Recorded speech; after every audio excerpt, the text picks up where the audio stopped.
नमस्कार श्रोता मित्रों। आइए आज सुनते हैं युगल जी की लिखी कहानी कोयला भई न राख। पिताजी की चिट्ठी मिली थी, एकदम संक्षिप्त। 2-4 दिनों में प्रभा तुम्हारे पास आएगी। हृदय रोग है, देखना, जितना तुम्हारे वश में हो करना। मैं पिछले 4 वर्षों से आयुर्विज्ञान संस्थान में था। इन 4 वर्षों में यह उनकी पहली चिट्ठी थी। मेरा ख्याल है मेरे कॉलेज के दिनों में भी उन्होंने मुश्किल से 2-3 चिट्ठियां लिखी हों तो लिखी हों। शुरू में वह बहुत लिखते थे, 3 किताबें भी छपी। एक सफल लेखक बनने की उच्चाकांक्षा लेकर उन्होंने कलम उठाई थी, लेकिन झरना न जाने कैसे एकाएक अवरुद्ध हो गया। प्रवाह थम गया। अब तो पत्र लिखने से भी कतराते हैं। लगता है उन्होंने अपने आप को कहीं से बांध रखा है, रोक रखा है। कभी कभी ऐसा भी होता है कि उनकी आवाज सुने सारा दिन निकल जाता। पिताजी जितने चुप और निशब्द थे, माँ उतनी ही मुखर और वाचाल। अक्सर वह पिताजी से झगड़ पड़ती। लगता पिताजी माँ से दबे दबे रहते हैं। माँ की उत्कटता को वह निरपेक्ष भाव से झेल लेते या टाल जाते। घर का वातावरण माँ के अस्तित्व बोध से गूंजता रहता। घर में था ही कौन? सुषमा दीदी और मैं। भीतर के काम के लिए एक दाई और बाहर के काम के लिए एक नौकर। ऑफिस जाने के पहले तक पिताजी अखबार देखते रहते। खबरों से ज्यादा वह विज्ञापन देखा करते। ऑफिस से देर से लौटते, लौट कर किसी पत्रिका या पुस्तक में खोए रहते। पता नहीं यह रूटीन उन्होंने माँ की सख्ती से बचने के लिए अख्तियार किया था या क्या। न उनका कोई शौक था और न आदत, न चाय की और न सिगरेट शराब की लत। माँ जो नाश्ता पानी ले आती, ले लेते, टिफिन में डाल देती, ले जाते, वेतन लाते और अलमारी में डाल देते। अलमारी माँ ही खोलती बंद करती। फिर भी उन्हें संदेह रहता कि वेतन पूरा का पूरा नहीं है। दरअसल पिताजी घर से बिल्कुल निरपेक्ष थे। मालकिन माँ ही थी। हम लोग भी अपनी आवश्यकता माँ से ही कहते। इसलिए पिताजी हम लोगों के लिए हाशिए पर थे। मामा जी जमशेदपुर में रहते थे और बड़ी मौसी दरभंगा में। माँ बीच बीच में कभी यहाँ तो कभी वहाँ चली जाती और 2-2, 3-3 सप्ताह वहीं गुजार देती।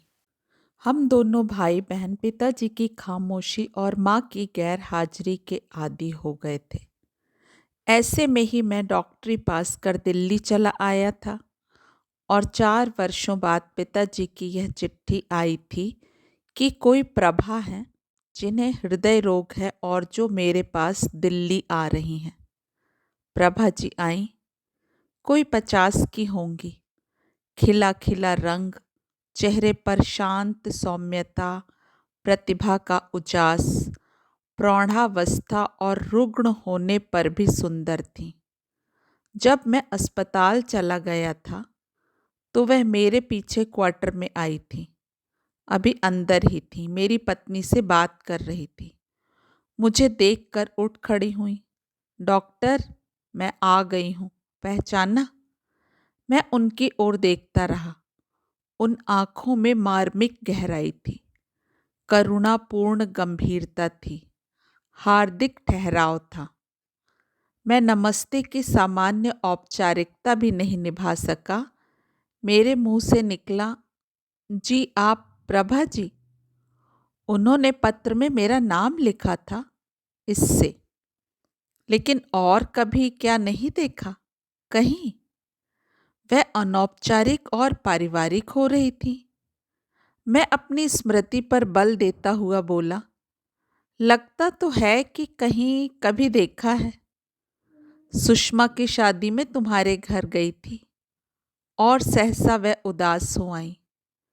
वह उम्र में मुझसे बहुत बड़ी थी, लेकिन इस प्रकार बहुत अनौपचारिक होकर मुझे तुम कहना बहुत अधिकार और लगाव का द्योतक था। और बस बादलों के बीच एक कौंध छिटक आई। 7 साल पहले दीदी की शादी थी। द्वार पूजा के समय घर में बहुत सारी औरतें थीं। कुछ के चेहरे परिचित थे और कुछ के अपरिचित। माँ स्वागत सत्कार में व्यस्त थीं। तभी एक महिला ने द्वार में प्रवेश किया।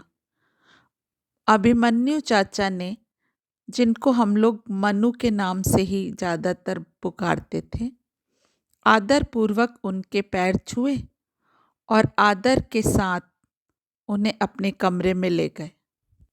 दूसरे दिन सुबह मालूम हुआ कि माँ घर में नहीं है। वह महिला मनु चाचा के कमरे में थी। भरे गले से बोल रही थी, मनु बाबू, थोड़ा डर तो था कि मधुमती यानी कि माँ मुझे शायद ही बर्दाश्त करें, लेकिन तुम्हारे भैया को क्या कहूँ। कानपुर जाकर इन्होंने मेरा हाथ अपने सिर पर लेकर वचन ले लिया कि मैं सुषमा की शादी में अवश्य आऊंगी। अब घर में मुंह ढांप कर पड़े हैं। वह महिला उसी दिन चली गई। माँ 2 दिनों बाद लौटी। मैंने पूछा, कहाँ चली गई थी? अपना श्राद्ध कराने। स्पष्ट था कि माँ रुष्ट और क्रुद्ध थी। यह भी कोई उत्तर हुआ? क्रोध मुझे भी आ गया था। श्राद्ध ही करना था तो बेटी के विवाह का अवसर ही चुनना था। माँ विक्षिप्त सी बोली, अगर तुम लोग मुझे घर से निकालने पर ही तुले हो तो, लेकिन समझ लो, इस घर से जाऊंगी तो घर को आग लगा कर ही जाऊंगी। माँ के विद्रोही आचरण के पीछे क्या यही महिला थी? मैंने मनु चाचा से इस महिला के बारे में पूछा था तो उन्होंने कहा था, बस कुछ जानना जरूरी नहीं है रवि, सिर्फ इतना जान लो, बहुत दिनों पहले गांव में एक बहुत बड़ी घटना हुई थी जिसने हमारे घर को आंदोलित कर दिया था। कभी गांव जाओगे तो कुछ ना कुछ मालूम हो ही जाएगा। भैया तो गांव छोड़कर यहाँ पटना में इसलिए आ बसे कि उनके बच्चे उस हादसे के बारे में कुछ ना ही जाने तो अच्छा। छिपकली की पूंछ जब किसी आघात से टूट जाती है तो टूटी पूंछ बहुत देर तक छटपटाती और थरथराती रहती है। छिपकली के तो नई पूंछ पैदा हो जाती है, लेकिन टूटी पूंछ के भाग्य में तो थरथराना और छटपटाना ही लिखा जाता है। समझो कि वह औरत छिपकली की कटी पूंछ है। चाचा जी का यह दृष्टांत उस दिन मुझे अर्थ के किसी धरातल पर नहीं पहुंचा सका था। हाँ, उस दिन उन्होंने एक बात और कही थी, वह औरत अगर तुम्हारे पास 2 दिन रह जाए तो उससे तुमको अवश्य मोह हो जाएगा। छिपकली की कटी पूंछ का बिंब बनाती मेरे आगे प्रकट हो गई यह प्रभा जी। सामने खड़ी प्रभा जी से मैंने कहा, बैठिए। वह बोली, तुम्हारे अस्पताल चले जाने के घंटे भर बाद ही मैं यहाँ आ गई थी। टेलीफोन का नंबर मालूम नहीं था। यह भी पता नहीं था कि तुम क्वार्टर कितने बजे छोड़ते हो। फिर वह बड़े सोफे के एक किनारे बैठती हुई बोली, मैं तुम्हें बीमार लगती हूँ? लेकिन कोई नाहक चिंतित रहे कि डॉक्टर को दिखाओ, दवा खाओ। उधर कलेजे में थोड़ा दर्द हुआ था, सो जरा मर्ज तो सबके साथ लगा रहता है। मैंने कहा, पिताजी ने लिखा है कोई हृदय रोग। वैसे जब तक पूरी जांच नहीं हो जाती कोई निष्कर्ष नहीं निकाला जा सकता। जांच होनी है तो हो ही जाए, फिर कब आऊं? आप तो आई हुई हैं। वह खुलकर हंसते हुए बोली, हाँ आई हुई तो हूँ ही, इसीलिए तो पूछती हूँ कि यह जांच कब होगी? कल? बस कल ही प्रारंभिक प्रक्रिया शुरू हो जाएगी। तो कल 8 बजे ही चली आऊंगी। कहाँ से आएंगी? होटल में ठहरी हूँ।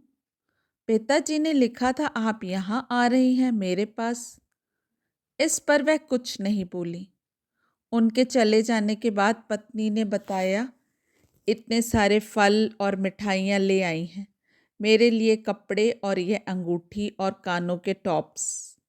बोली, बहू तुम्हारी शादी में तो मैं आ नहीं सकी, सो ये उपहार बाकी रह गए थे।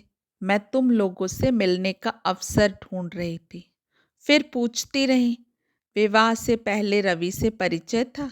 रवि तो इकलौता लड़का है। तुम तो पति के साथ यहाँ दिल्ली चली आई, वहाँ तुम्हारे ससुर जी अकेले।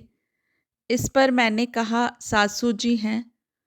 वह बोली, हाँ सो तो हैं, लेकिन क्या तुम लोगों को नहीं लगता कि सासू जी के होते हुए भी तुम्हारे ससुर निपट अकेले हैं?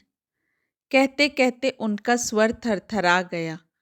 नम होती आंखें मुझ पर प्रकट ना हो जाएं, इसलिए पानी का घूंट लेने रसोई घर में चली गईं। पत्नी पूछ बैठी, कौन है ये? इतना निकट से घर की बातें जानती हैं। बातों में तो बहुत अपनत्व लगा, इतना तो अपने भी नहीं करते। मैंने पत्नी से कहा, उस दिन जो पिताजी का पत्र आया था, इसी से जानता हूँ कि यह प्रभा जी हैं। याद आता है कि प्रभा नाम की कोई लेखिका भी है। कॉलेज में मैंने उनकी कहानियाँ पढ़ी हैं, लेकिन यह प्रभा जी वही लेखिका प्रभा है, दावे के साथ यह कैसे कहा जा सकता है? पत्नी बोली, जो कुछ वह दे गई हैं 7-8 हजार से कम का नहीं है। जिन्होंने इतना कुछ किया है, हम लोगों के घर रहते वह होटल में ठहरे, यह क्या शोभनीय लगता है? हम लोग प्रभा जी को लाने के लिए होटल पहुंचे। दरवाजा एक अर्धवयस्क व्यक्ति ने खोला। गंभीर व्यक्तित्व, मंझोला कद, आकृति स्मश्रुविहीन, आंखों पर चश्मा था।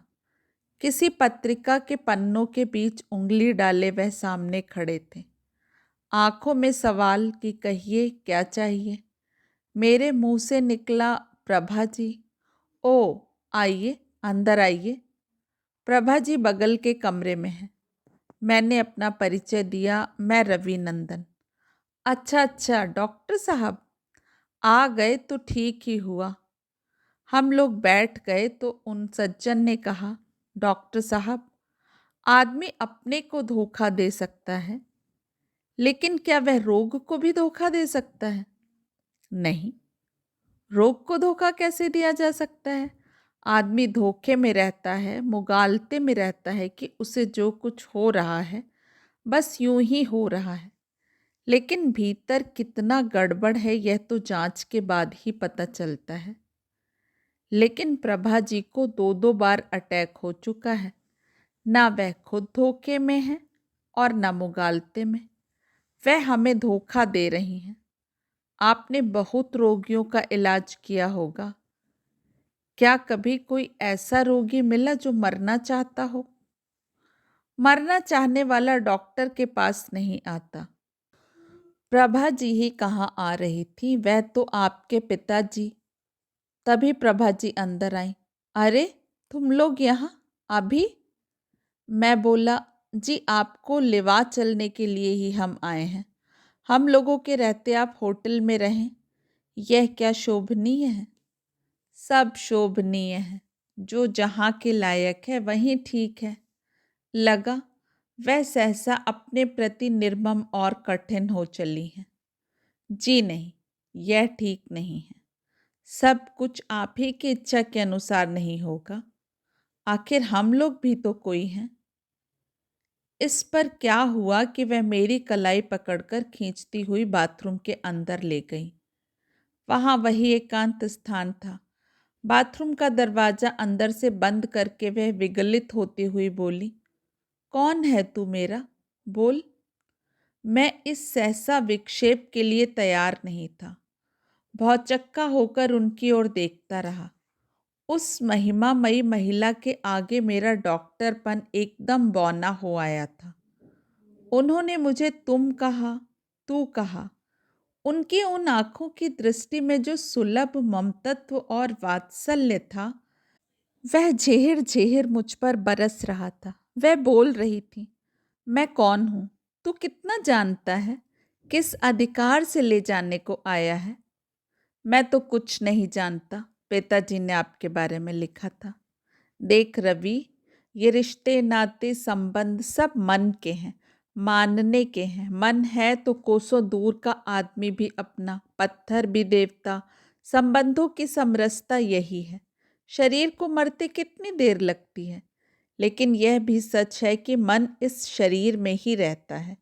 शरीर को नकार कर नहीं चला जा सकता। उन्होंने गहरी सांस भरी। मेरी कलाई उसी तरह मुट्ठी में लिए वह ठहरी रही। मैं भी ठहरा रहा। अवश्य, यूं कहिए कि उनके वशीभूत। वह जो कुछ कह गई थी उसकी गहराई में उतरने और उसके अर्थ तल तक पहुंचने की चेष्टा में मैं विपन्न सा खड़ा था। तब उन्होंने पूछा, तुम्हें मेरे बारे में किसी ने कुछ बताया है क्या? नहीं। मनु चाचा ने? स्पष्ट कुछ नहीं बताया। सहसा मेरे आगे छिपकली की कटी पूंछ का बिंब बना। ऐंठती पूंछ, थरथराती पूंछ। प्रभा जी बोली, देख रवि, तू डॉक्टर है, आयुर्विज्ञान संस्थान में है। यह देश का बहुत बड़ा अस्पताल है। मुझे तेरे पास भेजा गया है कि मैं दिल की मरीज हूं। वह फीकी हंसी। इतना ही ना? मेरे मन के भीतर बजता रहा, नहीं, इतना ही नहीं, और कुछ। जो कुछ है उसे ही पाने को मन उत्सुक है। वह आगे बोली, मैं मरीज हूं, तुम्हारा घर अस्पताल नहीं है। घर तो है रवि, आज तक मैं वही एक घर खोजती रही हूं। समझिए आज वह मिल गया। इस पर उन्होंने अपने दोनों हाथों में लेकर मेरा सिर चूम लिया। फिर वह रोने लगी। वह रुलाई क्या अतिशय सुखानुभूति का उद्रेक थी। फिर मेरे कंधों पर उनकी गिरफ्त कसती गई। फिर उनकी उंगलियां थरथराने लगीं और सहारे की पकड़ ढीली हो गई। मैंने उन्हें धीरे से बिस्तर पर लिटा दिया और संस्थान को एम्बुलेंस के लिए फ़ोन किया। कोरोनरी थ्रोम्बोसिस का केस था। कोरोनरी बाईपास की शल्य क्रिया हुई। तीसरे दिन उन्होंने अपनी कमज़ोर पलकें ऊपर उठाई। मैं सामने तो था, लेकिन मास्क के कारण वह मुझे पहचान नहीं सकी। आंखें बंद कर लीं। वह इंटेंसिव केयर में थी। उसके 2 दिन बाद उन्होंने पूछा, तुम्हारे पिताजी? मैंने होठों पर तर्जनी रखकर संकेत किया कि बोलिए नहीं। कहा, पिताजी आ गए हैं। उनके मुंह से निकला, आज 2 क्षण। आंखों से की गई याचना कितनी मर्मांतक, आर्द्र और करुण होती है, उस दिन मैंने बहुत निकट से देखा। उसके अगले दिन मैं सर्जन की राय और अनुमति से पिताजी को उनके पास ले आया। पिताजी को देखकर वह खिन्न मुस्कुराई और चादर से अपना हाथ बाहर निकाल लिया। पिताजी ने उस हाथ को अपने दोनों हाथों में ले लिया। मैंने गौर किया, प्रभा जी का हाथ बहुत कृश और दुर्बल हो आया था। पिताजी विवाहित थे, प्रभा जी अवश्य ही अविवाहित थी। उनका यह संबंध नैतिक तो नहीं कहा जा सकता था। मैं उन्हें छोड़कर बाहर चला आया, लेकिन अगले दिन मशीनों ने प्रतिकूल सूचनाएं दी। बाईपास में भी थ्रोम्बोसिस की क्रिया शुरू हो गई थी। शायद प्रभा जी स्वयं जीने के प्रति निरपेक्ष हो गई थी। उनकी आयु विराम बिंदु पर पहुंच गई। उन्हें बचाया नहीं जा सका। प्रभा जी कोई हो, कैसी भी हो, पिताजी की अंतरंग थी, यह तो स्पष्ट था। उनकी मृत्यु से पिताजी बिद्ध हो उठे, रुद्ध बन आए। उस 1 घंटे में ही वह जाने कैसे हो आए थे। बोले, रवि, प्रभा घर जाएगी, अपने घर। कहाँ? एक दिन जिस घर ने उसे बेघर कर दिया था, वही घर। प्रभा जी को लेकर हम लोग अपने गांव वाले घर पहुंचे। प्रभा जी के मृत शरीर को देखकर मनु चाचा ऐसे रोने लगे मानो आज उनकी माँ गुजर गई हो। मुखाग्नि पिताजी ने दी। शमशान से लौटकर रात में मैं मनु चाचा के पास लेटा। अचानक रात में नींद टूटी। मनु चाचा बिलक बिलक कर रो रहे थे। पिताजी और प्रभा जी का क्या संबंध हो सकता है, यह किसी से पूछने जानने की बात नहीं रह गई थी। फिर भी पिताजी और प्रभा जी के लिए मेरे मन में कोई जुगुप्सा नहीं रह गई थी। लेकिन मनु चाचा का इस तरह कातर होना मेरी समझ में नहीं आ रहा था। आखिर प्रभा जी इन लोगों से किस प्रकार जुड़ी हुई थी। मनु चाचा जब कुछ सामान्य हुए तो उठकर बैठ गए और मुझे अपनी ओर आंखें खोल ले देख कर बोले, रवि, तुमने कभी प्रभा भाभी के बारे में पूछा था? तुमने तो उन्हें निकट से देखा है। उन जैसी मेरे मन में उनके प्रति न कटुता है और न घृणा। राम राम रवि, वह तो कभी घृणा के योग्य रही ही नहीं। हम लोगों के पिताजी ने और खासकर माँ ने उन्हें नहीं पहचाना। भैया के कॉलेज में प्रभा जी साथ पढ़ती थीं। एक दिन भैया उन्हें ब्याह कर घर ले आए। घर में भूचाल आ गया। 35 साल पहले देहाती समाज में जात पात की कट्टरता थी। तुम आज उसकी सिर्फ कल्पना कर सकते हो। एक प्रतिष्ठित राजपूत के घर में कोई बनिए की बेटी बहू बनकर आए, घर के लोगों और समाज के लोगों को ग्राह्य नहीं हुआ। भैया भाभी के खान पान बर्तन बासन सब अलग, घर में ही बहिष्कृत। सबसे ज़्यादा कुपित माँ थी। सामंती मानसिकता, ऊंची आवाज में कोसती, जिस बनिया बकाल के छुए पानी से हम पाँव भी नहीं धोते वह घर में बहू बनकर रहे। इस औरत ने चेतन का मतिहरण कर लिया है। वह भैया के गले पड़ी थी कि इसे छोड़, तू मर्द है, 20 शादियां कर सकता है। तुम्हारे दादा ने 3 शादियां की। तू उस कलमुही को घर से निकाल, नहीं तो मैं डूब मरूंगी। लेकिन भैया अडिग थे। तुम इस घर में नहीं रहने दोगी तो हम कहीं अलग जाकर रह लेंगे, लेकिन वह रहेगी मेरे साथ ही। वह माँ बाप का घर मेरे लिए छोड़कर आई है, मेरी विवाहिता है। इस घर के अलावा इसका अब कोई घर नहीं है। कहाँ जाएगी भला? कुल वधुओं का मृत शरीर ही पति के घर से बाहर निकलता है। रवि, माँ और पिताजी इतने कंजर्वेटिव थे कि एक दिन भाभी स्नान करने के बाद तुलसी चौरे में जल डाल रही थी कि माँ झपटती आई और उनके बाल पकड़कर घसीटने लगी।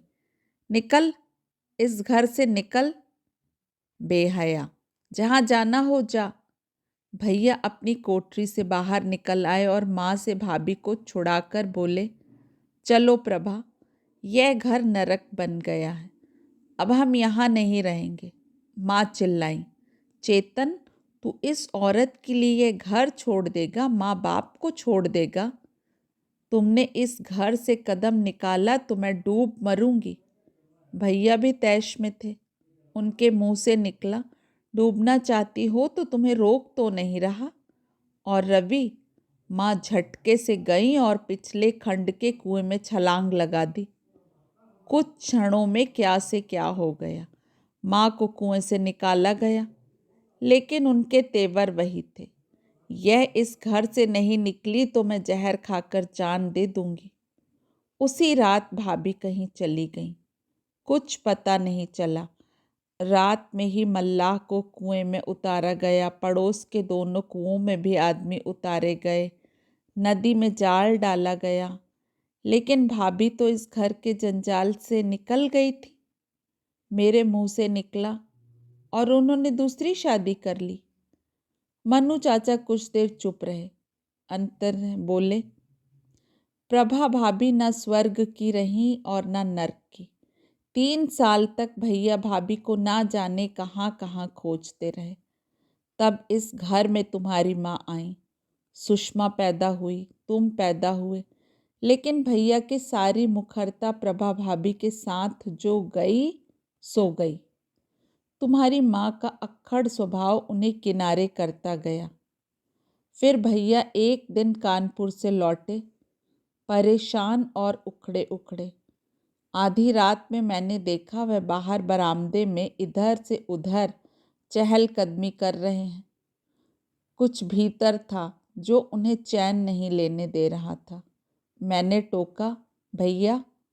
वह ठिठक गए, कुछ क्षण तक मुझे देखते रहे, फिर अपराध भाव से बोले, मनु, प्रभा जीवित है, कानपुर में पंजाब नेशनल बैंक में फील्ड ऑफिसर है। तब से भैया की खामोशी व उदासी और गहरी हो गई। मैंने मनु चाचा से जानना चाहा। होटल में उनके साथ एक आदमी था, वही उन्हें दिल्ली ले आया था। मृतक शरीर के साथ वह भी आना चाहता था, फिर उनका प्रोग्राम बदल गया। मनु चाचा बोले, गोपाल प्रसाद होंगे, उन्होंने ही भाभी को आश्रय दिया। ट्रेन में भाभी को मिले थे, नौकरी दिलवाई। भैया ने मुझे कानपुर भेजा कि मैं प्रभा को चाहे जैसे हो मनाकर ले आऊं। मैं कानपुर गया, भाभी से मिला। उन्होंने कहा, मनु बाबू, आज रुको, रात में हम लोग बात करेंगे। रात में उन्होंने भैया से मिलने की पिछली कहानी शुरू की। उस दिन मैं बैंक से लौटी थी, कपड़े बदलने जा रही थी कि कॉल बेल बजी। पलट कर मैंने दरवाज़ा खोला, तुम्हारे भैया थे। मैं कई मिनट निश्चल निर्वाक खड़ी रही। सब अप्रत्याशित था। मेरा हाथ पकड़कर अंदर आ गए और बोले, घर चलना है। मेरा तो वाकहरण हो गया था। वह मेरा हाथ पकड़े थे और मैं सिर झुकाए खड़ी थी। उन्होंने दृढ़ स्वर में कहा, आज चलना है, अभी चलना है। जब मैं पिछला सब कुछ भुला देने का प्रयास कर रही थी, 10 वर्षों के लंबे गलियारे को लांघ कर वह पुरुष उसी अधिकार भाव से मेरा हाथ थामे था और आदेश दे रहा था। मेरी आंखों में और गले में आंसू के गोले फंसते आ रहे थे। उन्होंने मुझे खींचा, चलो प्रभा, कोई इनकार नहीं। मेरा कंठ फूटा। 10 साल पहले हम लोगों ने जीवन का एक सपना देखा था, टूट गया। टूटे सपने की कड़ियों को जोड़ने का समय बहुत पीछे छूट गया है। उन्होंने कहा, पीछे कुछ नहीं छूटा है प्रभा। मैं बोली, मेरा एक आश्रयदाता है, मेरा यह शरीर अब उस पुरुष का है। उन्होंने मेरा चिबुक पकड़कर सिर ऊपर किया कि मैं उनकी आंखों में देखूं और पूछा, और मन किसका है? मैंने अनुनय किया, मुझे कांटों में मत घसीटिए। तभी गोपाल बाबू अंदर आए। मेरा हाथ तब भी तुम्हारे भैया के हाथ में था। मैंने वह हाथ छुड़ा लिया। गोपाल बाबू से बोली, यह चेतन है। मैंने आपसे इनके बारे में कहा था, कभी हम लोग पति पत्नी थे। गोपाल बाबू एक नज़र तुम्हारे भैया को देखकर वापस चले गए। तुम्हारे भैया ने हतप्रभ सा अपना हाथ मेरे कंधे पर रख कर पूछा, प्रभा, तुमने गोपाल बाबू से विवाह किया है? मैं बोली, विवाह के रास्ते एक औरत से पुरुष जो कुछ पाता है गोपाल बाबू पाते रहते हैं। तुम्हारे भैया तब सोफे पर बैठ गए, बोले, कृतज्ञता भी एक तरह की विवशता होती है। विवशता में दिया गया शरीर सब कुछ भूल कर घर चलो। लेकिन मनु बाबू, ना तो मैं घर के लिए बनी थी और ना घाट के लिए।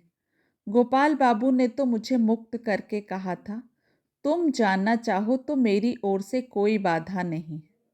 लेकिन भाग्य की विडंबना से बहती हुई मैं जिस किनारे आ लगी थी, वहाँ से उस घर में जाने लायक क्या रह गई थी?